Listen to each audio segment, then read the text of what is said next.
Hola, ¿qué tal? ¿Cómo están? Soy el licenciado Ignacio Andrés Rizo. Bueno, en esta oportunidad, un poco lo que me gustaría comentarles, preparé una presentación sobre unas guías que me parecieron súper interesantes sobre recomendaciones con respecto a el tratamiento de personas con Tourette, ¿sí? Esta guía la realizó la Asociación Americana de Neurología, en donde lo que refiere en base a muchos estudios y recopilación de lo que se llama metaanálisis, o sea, los metaanálisis son estudios que estudian otros estudios, ¿sí? O recopilan una gran cantidad de investigaciones y refiere algunas conclusiones de esos estudios. Por otro lado, estas guías también participaron expertos de primera línea en cuanto a lo que es la investigación del Tourette, ya sea psiquiatras, psicólogos, y también se incluyeron a dos pacientes, ¿sí? Que esto es como novedoso. Yo nunca había leído una guía, ¿sí? Que ustedes la pueden bajar, está en la página de la Asociación Americana de Neurología, y básicamente lo que hace, como les decía, es dar sugerencias y recomendaciones para el tratamiento y el manejo de lo que es el síndrome de Tourette. Nosotros sabemos que hay un montón de preguntas que se hacen con respecto a cuál es el tratamiento, hay un montón de otras alternativas que actualmente se están poniendo en práctica, donde estas guías básicamente lo que establecen es aquello que está más basado en la evidencia científica que tiende a funcionar, ¿sí? A funcionar quiere decir mejorar la calidad de vida de las personas, ¿sí? Entonces, ¿por qué es importante tener guías? Primero, como les decía, porque recopila hallazgos importantes con respecto a las investigaciones. Por otro lado, cuenta con los principales aportes de muchos trabajos académicos y se realiza como una megasíntesis de toda la base de datos que hay sobre distintos trabajos. También nos guía a los terapeutas para tener un árbol de decisión con respecto a cómo actuar ante diferentes situaciones que se presentan en la clínica con niños y adolescentes y por qué no también con pacientes adultos.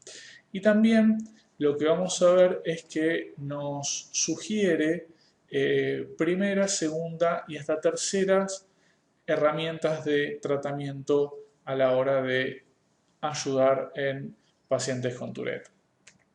Bien, básicamente esta guía tiene 46 recomendaciones con respecto a algo que es muy frecuente que los padres preguntan, que es la historia natural, o sea, cómo es el progreso de este trastorno a lo largo del tiempo.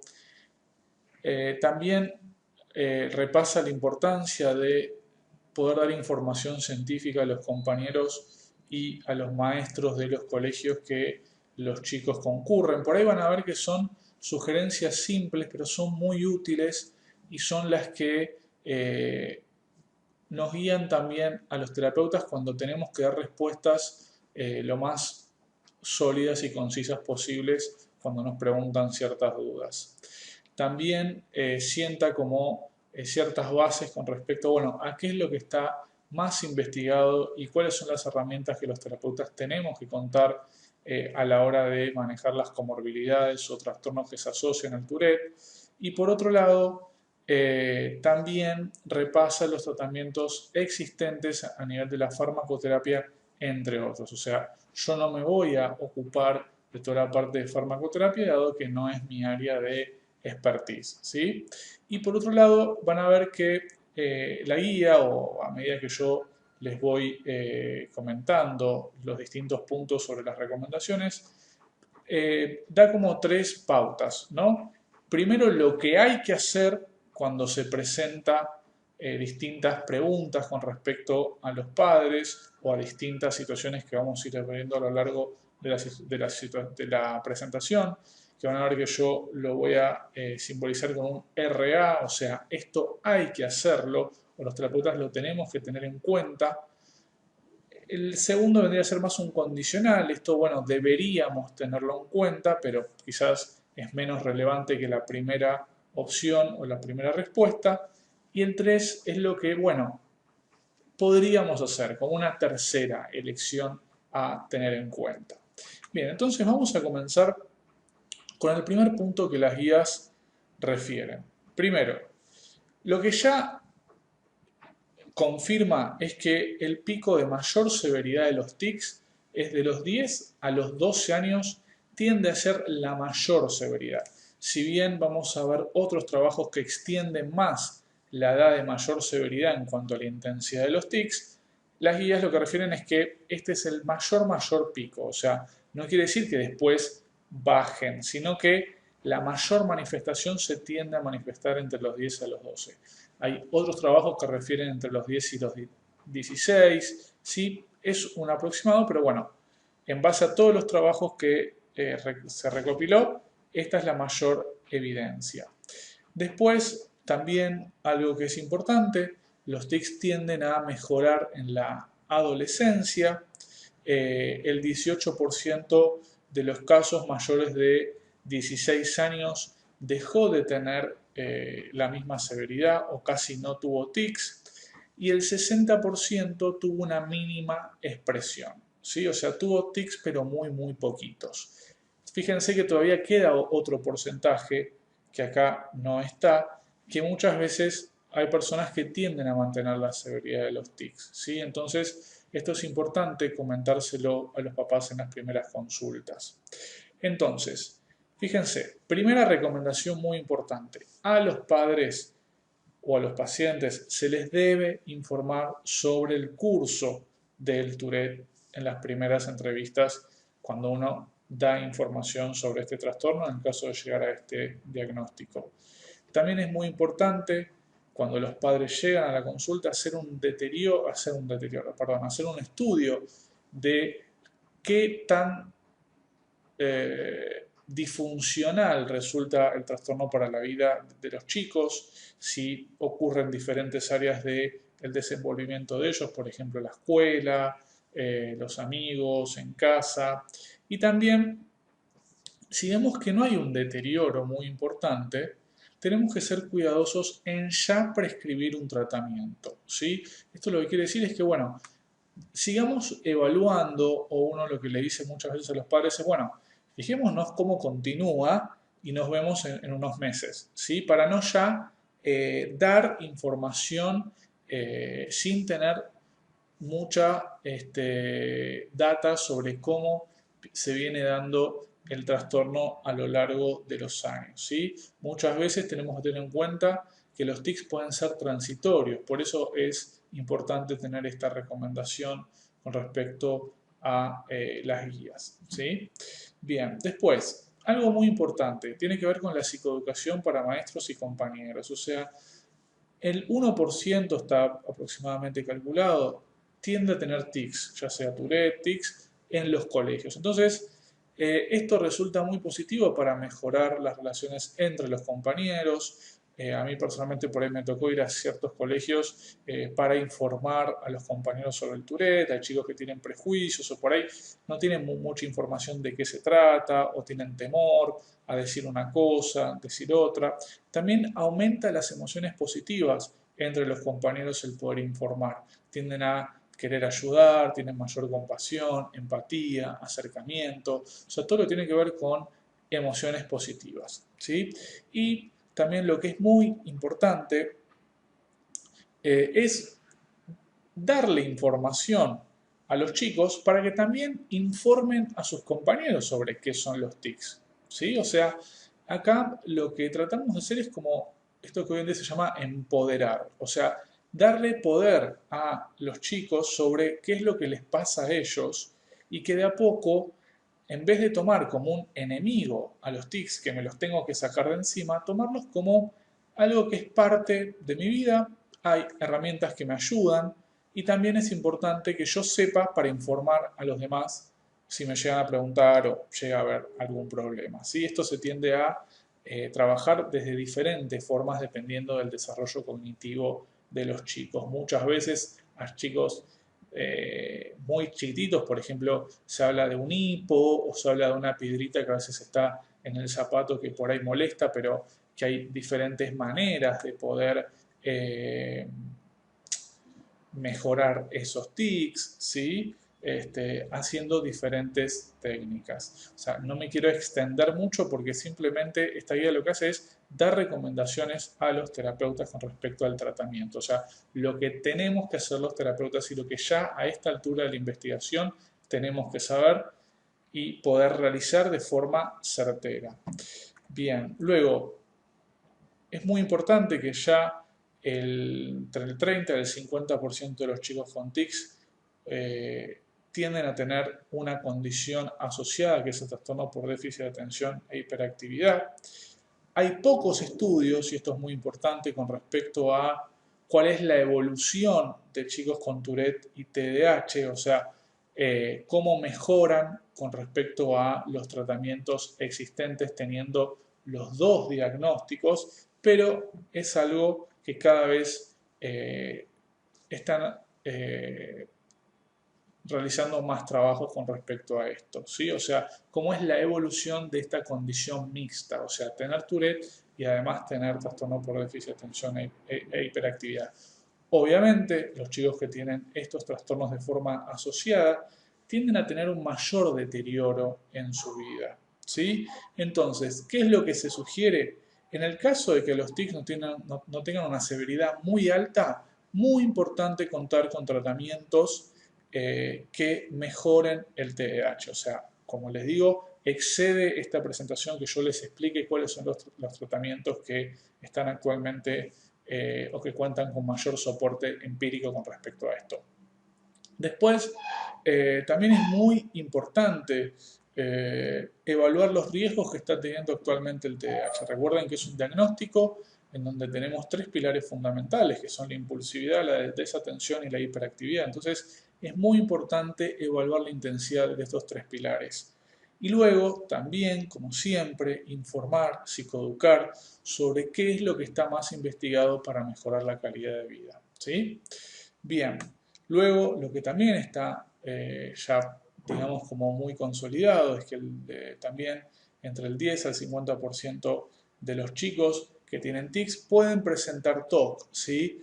A mí personalmente me gusta a veces hablar de ciertos predominios, hay chicos que tienen más predominios a una mayor impulsividad y chicos que por ahí tienen más predominio a mayores cuadros más del espectro obsesivo-compulsivo. Sí, o sea, lo que también está más investigado, que el tratamiento de primera elección para el TOC es la terapia cognitiva conductual, ¿sí? Y volvemos a lo que decía antes. En el caso de que el TOC sea un cuadro severo, hay que primero mejorar el cuadro clínico del TOC. Y también, muy importante, informar a los padres sobre los beneficios del tratamiento, dado que muchas veces los padres vienen con un nivel de desesperanza muy grande, ¿sí? Entonces, hay tratamientos hoy en día que mejoran la calidad de vida. Repito, mejoran la calidad de vida, no son curativos, ¿sí? Por otro lado, sabemos que los trastornos que se asocian, además de estos dos, son cada vez, y esto es algo que me sorprendió de las guías, cada vez los trastornos del estado del ánimo se tienden a dar de forma mucho más prevalente, ¿sí? ¿Por qué? Porque hay algunos chicos que presentan ideación suicida con respecto a los tics cuando hay mucha severidad, ¿sí? Entonces, muy importante hablar de forma abierta si hay ideación o no, ¿sí? Muchas veces se cree que hablar de esto aumenta el riesgo y por el contrario, hablar sobre esta problemática muchas veces ayuda a prevenir, ¿sí? De hecho, hay un montón de sugerencias con respecto a la Asociación Americana de Psicología donde refiere estos puntos, ¿sí? Entonces, muy importante tener en cuenta esto, también hacer un exhaustivo estudio con respecto a los trastornos de ansiedad y sobre el trastorno oposicionista desafiante, ¿sí? Pero este dato con respecto a los trastornos de estado del ánimo me resultó llamativo y muy importante para tener en cuenta a la hora de estudiar con los pacientes. Bien, esto es muy importante, medir la severidad de los tics, e informar a los padres que los tics no se curan, sino que los tics se tratan y se mejora la calidad de vida. O sea, fíjense que son recomendaciones sencillas pero convincentes basadas en expertos y un montón de estudios hechos hasta la fecha. Les recuerdo que esta guía salió en abril-mayo del año actual, ¿sí? Del 2019. Bien, luego otro apartado dentro de las guías tiene que ver con los tratamientos conductuales. Hoy en día el tratamiento más efectivo se llama CBIT o CBIT, ¿sí? O sea, básicamente es la reversión de hábitos, la práctica de relajación y intervenciones concretas para reducir el deterioro que tienen los chicos en diferentes ámbitos. Yo siempre pongo el ejemplo de un consultante que tuve, adolescente, que iba a un colegio donde tenía bastantes misas y a él le molestaba mucho hacer tics fónicos en las misas. Bueno, ahí se pensaron intervenciones conductuales basadas en reversión de hábitos y relajación para que él se sienta menos molesto en la misa. Bien, después la eficacia de esta técnica, y esto es súper importante, depende mucho de cuánta conciencia tengan los chicos sobre los tics. Hay muchos chicos que no tienen mucho malestar por los tics que tienen, ¿sí? También tienen baja motivación en poder hacer esta técnica, que a veces es un poco tediosa, pero bueno, uno tiene que tener cierta habilidad para que los chicos la puedan incorporar a su vida cotidiana. También depende mucho de la severidad de los tics y también de la presencia de otros trastornos. O sea, no es algo tan lineal la aplicación de esta técnica, depende de un montón de otras variables para que los chicos la puedan aplicar, ¿sí? Entonces esto es muy importante tenerlo en cuenta a la hora de evaluar a un consultante.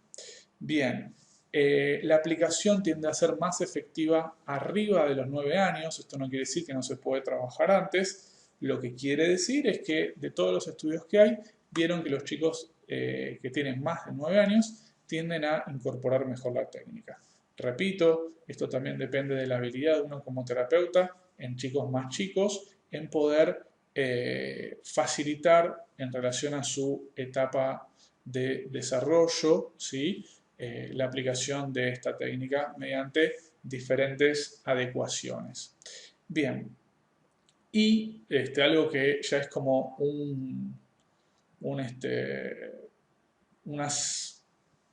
una confirmación por ahora, en base a todos los estudios, es que el tratamiento de primera elección es la terapia cognitiva conductual para el manejo de tics. Fíjense que está con un RA, ¿sí? Para la guía es algo que es así, ¿sí? A ver, esto lo que les quiero decir no es que es algo rígido y estable, sino que al día de hoy lo que mayor mejora la calidad de vida es esto, ¿sí? Bien, después, en el caso, fíjense, en el caso de que la reversión de hábitos tienda a tener dificultades en cuanto a su aplicación, se tiene que evaluar un tratamiento combinado en conjunto con un apoyo farmacológico, ¿sí? Si estas dos, si esta primera lección y esta segunda lección no funcionan, se tiene que evaluar en conjunto con el equipo interdisciplinario que uno trabaja otras herramientas, ¿sí? Ahora, las otras herramientas también en la guía no tienen un apoyo empírico sólido con respecto a su aplicación, ¿sí? Entonces, si bien las guías están en inglés, si ustedes están interesados en poder tenerlas, no hay problema, es muy sencillo poder bajarlas, ¿sí? Entran a la Asociación Americana de Neurología, ¿sí? O a la TCA también, la Tourette Syndrome Association, y ahí la van a poder buscar, ¿sí? Yo lo bajé en el Facebook, fui al link y me bajé las guías. Hay una guía abreviada y una guía extendida, ¿sí? Bien. Entonces, vamos a hacer una síntesis de todo esto que dijimos. Primero, es muy importante la información y la actualización constante que tenemos que tener los profesionales de un trastorno tan complejo como es el síndrome de Tourette. Muy importante tener herramientas no solo para el Tourette, sino para todos los trastornos que acompañan al Tourette basadas en la terapia cognitiva conductual, por lo menos en nuestro rol de psicólogos. También la terapia cognitiva conductual tiene sus limitaciones, no es la única, hasta el momento es la herramienta que mayor estudio tiene, ¿sí? Y también tener muy en claro los diagnósticos que se asocian, o sea, tener nociones claras a nivel diagnóstico de cuándo hay presencia de otros trastornos, no solo de los tics. Y como les decía, muy importante tener herramientas basadas en la evidencia científica con respecto a los trastornos que se asocian al Tourette. Bien. Y por último, cuando muchas veces hay mucha severidad, es muy importante trabajar con un equipo interdisciplinario. Bueno, espero que les haya gustado. Cualquier cosa tienen mi mail. Muchas gracias y nos vemos. Hasta luego.